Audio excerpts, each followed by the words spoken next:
चाहता है कि अपने प्यारे बेटे को सब कुछ दे दिया जाए, लेकिन तुम प्यारा बेटा बनने की कोशिश करो, तुम प्यारे बेटे बन जाओगे।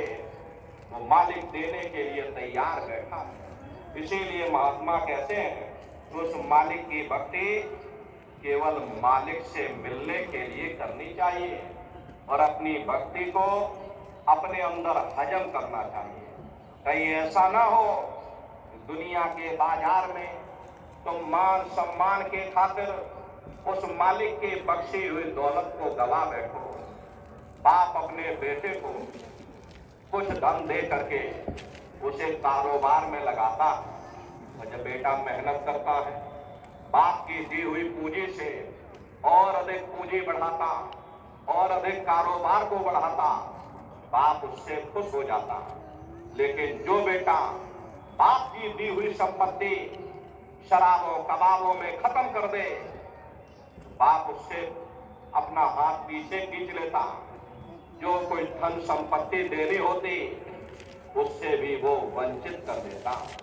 इसीलिए महात्मा कहते हैं कि वे मालिक की भक्ति केवल मालिक से मिलने के लिए करनी चाहिए और अपनी भक्ति को अपने अंदर हजम करना चाहिए। जितना पूंजी हजम करोगे, जितनी मालिक की बख्शी हुई दौलत को छुपा करके रखोगे, उतना वो मालिक दया मेहर बख्शीश करेगा। इसीलिए महात्मा कहते हैं लाभ और मान क्यों चाहे, पड़ेगा फिर तुझे देना, और कर्म जो जो करेगा तू वही फिर भोगना भरना। प्रेमी भाई बहनों, ये कर्म प्रधान देश है। यहाँ तुम जैसे कर्म करोगे वैसा फल तुमको मिलेगा। अच्छे करोगे अच्छा नतीजा, बुरा करोगे बुरा नतीजा। प्रेमी भाई बहनों, क्योंकि ये कर्मों का देश है। अगर बुरे कर्म किए नरकों चौरासियों में चले जाओगे, और अगर अच्छे कर्म किए तो राजा महाराजा बन जाओगे। कौमों मजहबों मुल्कों की हुकूमत हासिल कर लोगे। लोहे की जंजीरें उतर जाएंगी, सोने की बेड़ियां पड़ जाएंगी, हाथ से झाड़ू निकल जाएगी, हुकूमत की बागडोर मिल जाएगी।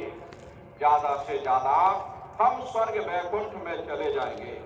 वो भी भोग योनियां हैं, एक निश्चित समय के लिए मिलती हैं। पुण्य कर्म समाप्त हो जाने के बाद में फिर हमको वापस मृत लोक में भेज दिया जाएगा, और वहां से जब नीचे उतारे जाओगे तो किसी बड़े घर में जन्म मिल जाएगा, और बड़े घर में जन्म लेने के बाद कौन भला अच्छा कर्म करेगा, फिर बुरे खोटे कर्म किए, फिर नरकों चौरासियों में चले गए। ऐसे ये आवागमन चलता रहता, लेकिन मुक्ति नहीं मिलती। बिना कर्म कोई काया नहीं, जग बस रहा कर्म के माही। कोई शरीर बिना कर्म के नहीं। ये सूरज चांद सितारे, ये जमीन ये आसमान ये देवी और ये देवता, ये सब कर्मों के ही अधीन है। अरे कर्म होती है तो काया बनती है, काया होती है तो कर्म भी बन जाते। एक दूसरे पर सब आश्रित हैं, एक के बगैर दूसरा हो ही नहीं सकता। जिस दिन से दुनिया बनी है कर्मों का ये कानून चला रहा। युग बदलते रहते हैं, समय बदलता रहता है, लेकिन ये कर्मों का कानून नहीं बदलता।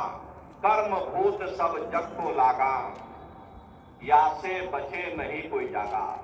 कर्मों का ये भूत सारे संसार के जीवों को लगा हुआ।